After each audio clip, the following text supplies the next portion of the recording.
I've been working at Pixar for a little while now. I got to work on Toy Story, got to direct Monsters, Inc. and Up. But before that, I grew up well, not far from here, in Bloomington, Minnesota. And I really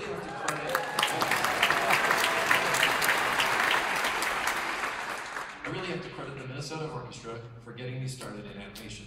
The reason is, when I was a kid, my parents would drag my sisters and I to concerts a lot. And, you know, sometimes Mahler's symphonies get a little long, and so what I would do is I'd gather all the programs from my family, and I'd draw cartoons in them, and I'd try to imagine, like, what would happen if, you know, all the strings broke on the harp, or what if those guys playing the kettle drums were making soup back there, you know, try to come up with something funny. And that's pretty much what I do now at Pixar, so thank you, Stephanie.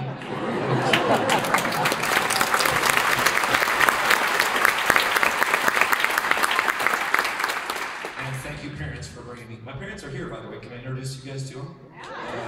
Audience, this is David and Docter. I don't know where they are, somewhere in the audience. Maybe they can stand up.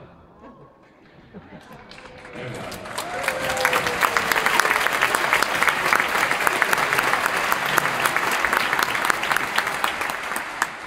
All right, so now we got introductions out of the way. You guys are in for a treat because of all the stuff I get to do as a director. I gotta say, walking into a room and hearing a 110-piece orchestra play the music for your film has got to be one of the coolest things ever. And usually, well, for one, okay, so these musicians are amazing, right? They are coming in, first of all, they're wearing like jeans and t-shirts, not dressed up like you guys.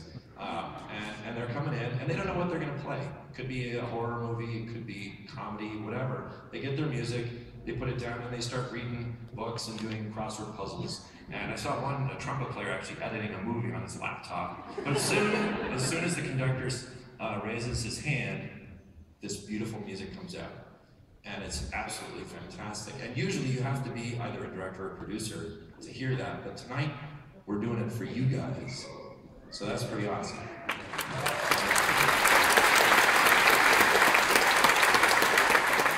So obviously you just heard Toy Story by Randy Newman. Next we're going to hear Nemo, Score to Nemo by Thomas Newman. That's a fantastic score. He works in a really interesting way, which we can talk about in a little bit. Then we're going to hear Ratatouille by Michael Giacchino. And we're going to close out with A Bug's Life, and then I'll be back to talk a little bit more. Now, one thing, as you've seen, we have some really nice footage cut together to show along with the music. But don't forget the reason you're coming here tonight, and that's to listen to the amazing musicians of the Minnesota Orchestra, led by Sarah Hicks. So keep your eyes on them, at least part of the time.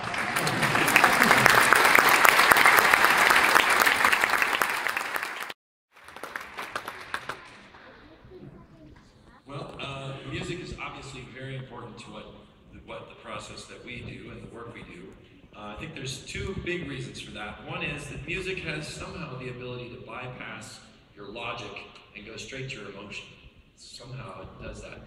The second reason is that it's important for storytelling, believe it or not. Some of the best composers in movies are great storytellers. Now, how is that possible with no words, you might ask? Well, let's take a look at an example of the next music that we're going to hear, which is from Up. What to do is, when to set this up, when our hero, young Carl, first meets the love of his life, young Ellie, we hear her theme played in a very upbeat, peppy style on the piano, and maybe if we could hear just a couple measures of that, that'd be great.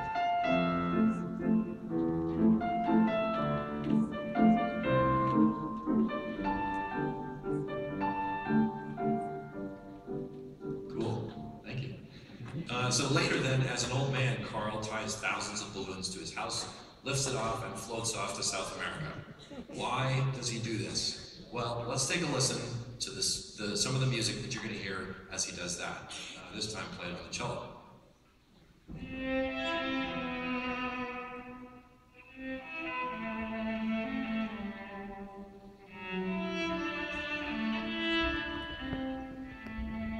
Sound familiar? That's Ellie's theme again, and throughout the film, you will hear it played in ways that indicate nostalgia, triumph, tension, action, and whenever you guys hear it, the theme is a reminder of why Carl is doing what he's doing. So it is very important for us in terms of telling the story.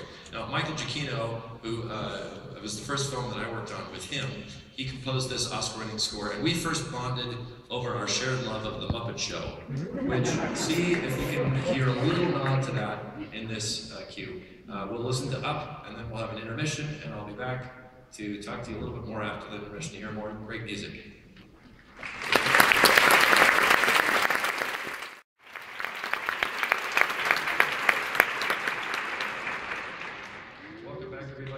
Thanks for coming again. I was going to tell you a story about The Incredibles, but I realized I didn't have anything, so I thought, well, why don't I just call Michael Giacchino, the composer, so I'm just going to FaceTime him here. Hey, Michael, you there? Here he is. Where are you? Oh my God. We're at Orchestral Hall in Minnesota, Michael. Say hi to the folks. Hello, Minnesota.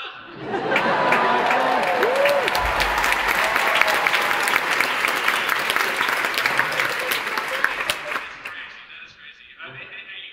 Do you know all these people? Yes. Most of them have been invited here by my parents, I think. Well, then they're all very nice. Yeah. Do you have any stories to tell us about making The Incredibles? Story? Well, the thing I can tell you is that I remember when Brad Bird, who directed the film, hired me. I was really nervous about getting the job. Was I going to get the job? And he finally called and said, "You have the job, but two things." He said, "Number one, this is going to be the hardest job you've ever had in your life. And number two, it can mess up and ruin my movie."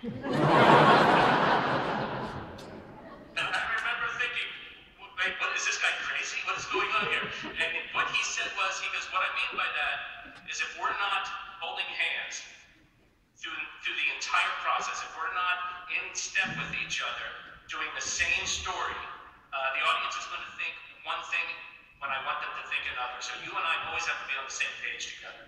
So, what started out as something which I thought I was going to get fired, two seconds into the job, ended up being a very smart thing to say. And having said that, I did spend that entire job thinking I was going to get fired. It was my first one. I still think that pretty much every day. Yes.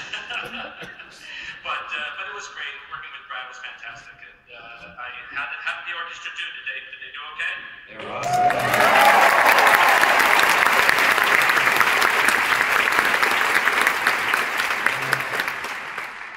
Maybe we should look at the brass section. They are going to be working on this next cue as well, which is Monsters Incorporated. And working with Randy, I kind of wanted something like 1930s, 40s big band jazz to kind of get that working monster feel, and so that's what he delivered in this cue. And then after that, we're going to hear Cars 2. You have any words about Cars 2? Well, the thing that brings to my head right away is the fact that when we were recording, I remember one time we were recording, and we recorded at Warner Brothers Studios.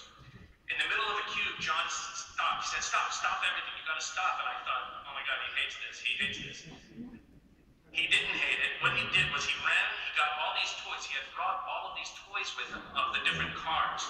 And Finn McMissile, which of course is one of the stars of Cars 2, he ran it out to the guitar player and he shoved it in his face and he said, "This is your character. This is And then he took all the other cars and put them around the orchestra, the different people, and he thought, like, okay, you're going to represent this character, that character. And then he did all that, and he ran back in, and he goes, all right, let's go. So he does that to us at work all the time. Well, thanks. That was great. Thanks for talking with us, Michael. Say safe bye to the folks. Bye, everyone. Have a great night. Thanks for having me.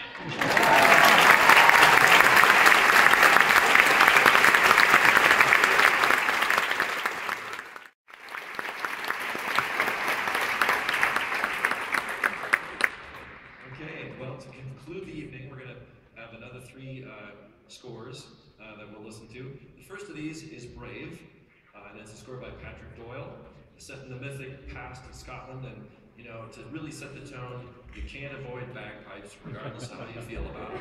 You're gonna get some bagpipes.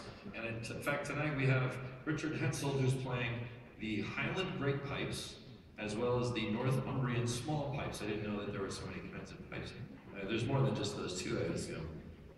Yeah, a lot. Hundreds, he says.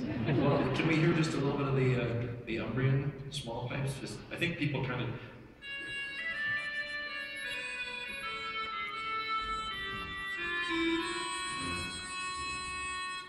That's great.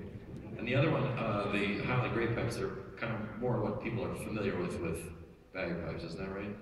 It's kind of more your stock standard bagpipes. Okay. And he's also going to be playing a low whistle. As well as, I don't want to make it sound like it's all about bagpipes. There's some great stuff throughout their cues, beautiful cello and violin solos that we'll be hearing as well. So after that, we're going to hear Toy Story 3, again by Randy Newman, Randy is so fun to work with on the stage. He's full of really funny quotes. I wrote down a couple. After recording a cue, Randy turns and says, "Compare that saxophone, no, sorry, I messed it up. Compare that to Beethoven's writing for saxes." And then after another cue, he turns to the bass player and says, "Wow, that was great. I knew you were a great bassist, but a musician too." Making a lot of friends in the bass section. And then to conclude the evening, we're going to play the latest film from Pixar, Monsters University, again by Randy Newman. And for Monsters Incorporated, we were looking for big band. For Monsters University, we were looking for marching band.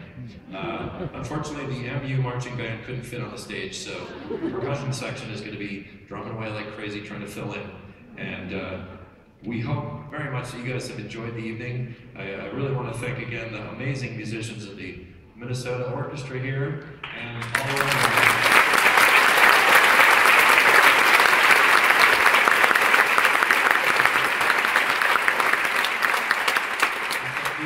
For being such a great sport with all this, and fantastic work, really great. Thank you, everybody.